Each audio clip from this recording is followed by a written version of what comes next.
здравствуйте. 무슨 말인지 모르시겠죠? 저 러시아 말로 안녕하세요 하고 인사드렸습니다. здравствуйте, 깍질라 이러면은 안녕하세요, 어떻게 지내세요? 이런 말입니다. 그래서 말로는 살라말리쿰 그렇게 말을 합니다. 제가 키르기스탄으로 가기 전에 여기서 파송 예배를 드렸는데 벌써 10년이라는 세월이 지났습니다. 마이크를 보고 할게요. 참 빠른 시간이 지났습니다. 10년이라는 세월이 지났는데 지난 시간들을 생각해 보면 하나부터 열까지 모든 것이 하나님의 은혜가 아닐 수가 없습니다. 제가 10년 동안 어떻게 그 오랜 시간을 이렇게 하셨습니까? 이렇게 질문하시는 분들이 계시는데 전적인 하나님 은혜입니다. 제가 한 건 아무것도 없습니다. 하나님께서 다 인도하시고 준비하시고 계획하시고 도우시고 인도하셨습니다. 그래서 지금까지 10년을 잘 지내고 안식년으로 제가 한국에 왔습니다. 제가 요번에 나오게 조금 안식년을 길게 기간을 잡은 거는 치과 치료도 좀 받고 건강검진도 하고 또 새롭게 사역을 준비하기 위하여 좀 8개월 정도 기간을 잡고 나왔습니다. 보통 한 3개월 정도에 딱 들어가는데 요번에는 좀 길게 잡았습니다.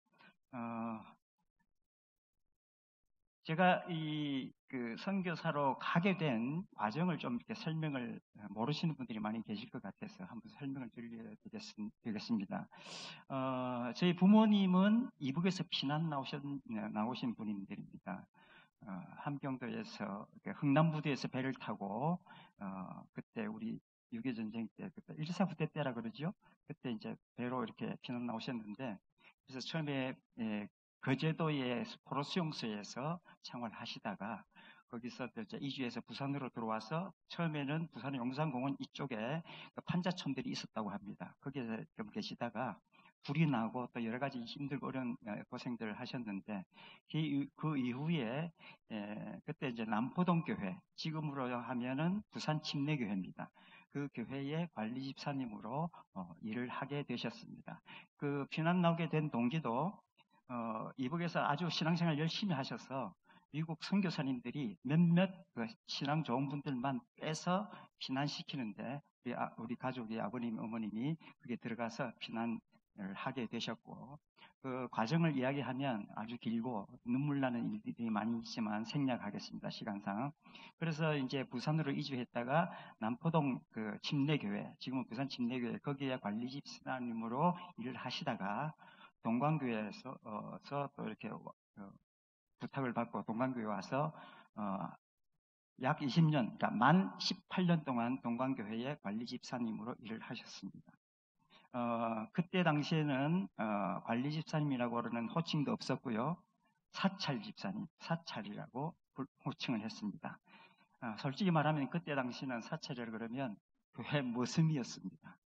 그래서 우리 형님이나 제 가족은 위에 형님이 한 분 계시고 누님이 두 분 계시고 제 남동생이 한 명 있고 5남매입니다. 그래서 저희 형님이나 누님들은 그때 사춘기 때에 이 교회에서 자라면서 많은 상처들이 있습니다. 저도 아픈 기억들이 많이 있지만 저는 도리어 시간이 지나면서 그것이 더 감사하게 느껴졌습니다. 왜 내가 동광교회에서 생활하면서 많은 재능을 키울 수 있었습니다. 제가 중학교 때 아주 음악을 막 하고 싶고 음악에 관심이 많아서 피아노 학원을 다니고 싶은데 집안 형편상 보낼 수가 없었기 때문에 제가 저녁 식사 마치고 나면 교회 와서 저 혼자서 도레미파를 치면서 연습을 하고 코드를 익히고 그래서 제가 스스로 음악을 깨우쳤습니다. 물론 학교에서 정규 음악 교육을 받았지만 그러면서 제가 여러 가지 그 교회 중고등부 활동하면서 또 이렇게 문화부장으로 일을 하면서 여러 가지 일들을 많이 했었습니다. 제가 기억나는 것은 고등부 때 문화부장을 하면서 고등부 때 섬겼는데 제가 원치 않은 급성간염을 앓게 되었습니다. 지금 말하는 B형이 아니고 A형 간염입니다. 어떤 스트레스나 어떤 문제로 인해서 갑자기 간염을 알게 되었는데 전염성이 아닌 그래서 오랫동안 학교도 가지를 못하고 집에서 치료해야 되는 그런 상황에 처해 있었습니다. 기억하시는 분들도 계실 겁니다. 그래서 그때 제가 그 한 달 반 동안 집에서 이렇게 누워서 병원에 입원할 형편이 못 되고 집에서 누워서 치료하면서 계속 기도하며 하나님께 그 집에 누워 있는데 한 일주일 동안은 계속해서 내가 잘못된 것들이 막 생각이 나는 거예요. 내가 잘못된 거, 교만했던 것들이 막 생각이 나면서 회개하게 하셨습니다, 하나님께서. 그래서 그 지난 고등부 때 생활할 과정들을 생각하면서 잘못됐던 것들, 교만하면 시기하고 막 이랬던 것들을 다 회개하고, 하나님 내 이 잘못을 용서해 주시고 이제 내가 이 병을 낫게 해주시면 내가 한평생 하나님 일을 하겠습니다. 한평생 하나님 일을 하며 살겠습니다. 라고 서원 기도를 했었지요. 6개월 입원하라고 병원에서는 말을 했는데 한 달 반 만에 하나님께서 고쳐주셔서 기적같이 나았습니다. 병원에 가서 다시 진찰도 받지 않았습니다. 그냥 아버지께서 지어주신 한약을 먹고, 저는 아버지께 이렇게 말씀드렸습니다. 아버지께서 이 한약을 지어주시니까 제가 먹겠습니다. 그러나 저는 이 약으로 낫는다 생각하지 않고 제가 믿음으로 기도로 낫겠습니다. 그 말을 했습니다. 고등학교 2학년 때. 아버님은 기특하게 생각하셨겠죠? 그러고 나서 제가 그 급성간염이 완쾌가 되고, 그때 고등부 때 문화부장을 했고 있었기 때문에 과거에 선배들이 쭉 해왔던 그 회지가 있습니다. 회지, 종소리라고. 그 종소리 회지를 늘 이렇게 해마다 선배님들이 해왔던 것들이 오랫동안 몇 년 동안 하지 못하고 끊겼습니다. 근데 이걸 내가 다시 재발간을 해야 되겠다 해서 그때 몸이 안 좋은 상태도 여기저기 원고 청탁하고 또 원고 다 손으로 쓰고 몇몇 친구들과 그걸 만들어서 그때 학생회 회지를 만들어서 인쇄를 하고 발간을 했습니다. 근데 하나님께서 그 수고를 아시고 부산 시내 각 교회에서 회지 콘테스트를 했는데 우리 교회 그때 종소리라는 우리 학생회 회지가 1등을 했습니다. 그래서 나중에 그 주최했던 교회에서 상장을 들고 우리 교회에 찾아왔던 것을 제가 지금도 기억을 하고 있습니다. 하나님께서 그렇게 하나님의 영광을 위해서 일하는 사람들에게는 하나님께서 그렇게 또 영광을 주시는 것을 그때 또 체험을 했습니다. 그렇게 그때 아플 때 제가 그렇게 이 병을 낫게 해주신다면은 제가 이제 남은 인생을 하나님의 영광을 위해 살겠습니다라고 서원을 했는데 또 낫고 학교 생활하고 또 이렇게 하다 보니까 잊어버렸죠. 그래서 이제 세상 속에서 그냥 평범하게 살아갔는데 교회 그 어린이 유년주의 학교라 그랬던 거 있죠. 유년주의 학교 때 열심히 교사도 하고 이렇게 교사 활동도 하고 성가대도 하고 열심히 했는데 잊어버리고 살았는데 어느 정도 세월이 지나고 때가 되니까 제가 그때 그 디자인 사무실을 하고 있었는데 광고 디자인 쪽을 일을 하고 있는데 일이 점점 힘들고 어려움을 닥치면서 IMF가 와서 모든 것이 힘들어지는 상태가 됐습니다. 그래서 그 엎친 데 덮친다고 또 친구에게 사기를 당해서 완전히 제가 인생의 밑바닥까지 내려가는 상황이 되었습니다. 그래서 신용불량자까지 되었습니다. 그래서 여러 가지 힘들고 어려운 상황에 처해 있을 때 또 하나님께서 또 그 가운데 제가 또 헤어날 수 있는 길을 주셔서 또 이렇게 연결이 되어서 그때 제가 우리 동방교회 다시 돌아와서 장류 수양관에서 섬기면서 제가 4년 동안 장류 수양관을 섬기게 되었습니다. 장류 수양관에 들어가면서 늘 기도하는 가운데 하나님께서 저에게 그런 선교사의 그 비전을 자꾸 주셨습니다.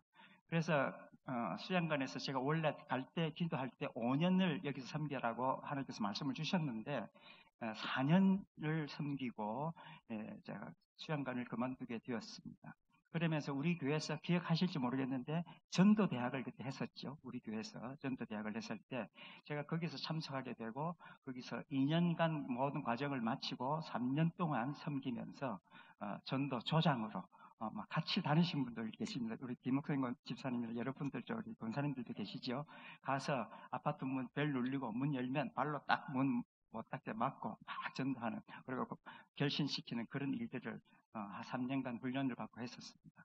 그렇게 하나님께서 저를 훈련시키고 우리 동방교회 전에 그때의 제 친구 있던 선교사 김용구 선교사, 기억하실지 모르겠습니다. 양천교회 출신인데 그 선교사가 오후 예배 때 와서 선교 보고하고 간증을 했을 때 그 친구를 만나서 나도 선교에 관심이 있고 아주 사명이 있다 하니까 그러면 다음에 한번 얘기하자.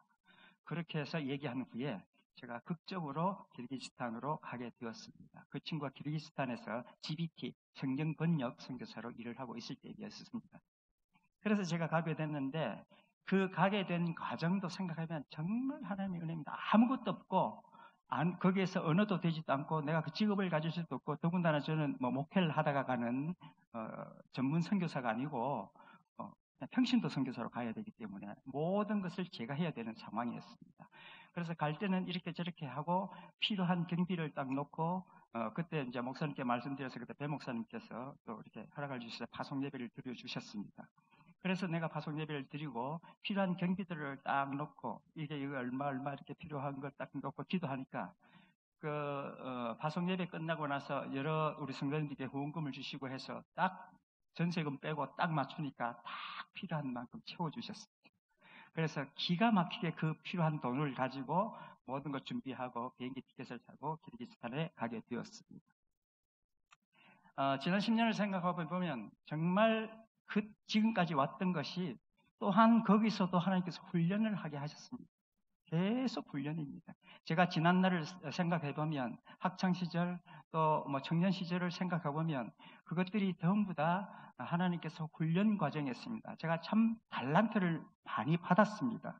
여러 가지 음악적인 뭐 미술 뭐 여러 가지 연극 뭐 여러 가지 일들을 해왔고 예술 문화 쪽에는 많은 달란트를 주셨는데 그런 활동들을 해왔던 것들이 지금 생각해 보면 지금 하나님께서 쓰시려고 지금 사용하시려고 그 젊은 시절에 그런 훈련을 받게 하셨고 그런 어떤 경력을 쌓게 하셨습니다. 그래서 지금도 10년 동안 키르기스탄에서 계속 훈련을 받고 힘들고 어려운 일들을 부딪히고 또 현지인들에게 배신당하고 또 선교사들에게 또 업신여김을 당하고 그런 일들이 있었습니다. 처음에 키르기스탄에 갔을 때에 처음 오시는 분이네요. 우리 선교사 모임에 갔습니다. 어디서 오셨습니까? 어느 교회에서 오셨어요? 뭐 어느 단체에서 오셨습니까? 목사님이세요? 아닌데요. 그러면 그래요? 하고는 고개를 돌립니다. 목사가 아니라고 가로밖으로 상대를 안 하려고 합니다. 그리고 그런 좀 어려움들이 알력들이 좀 있습니다. 그리고 자기 교단 또한 우리 그 어떤 파송했던 뭐 센터라 해야 되나 파송기관 그런 그 출신들끼리만 모입니다.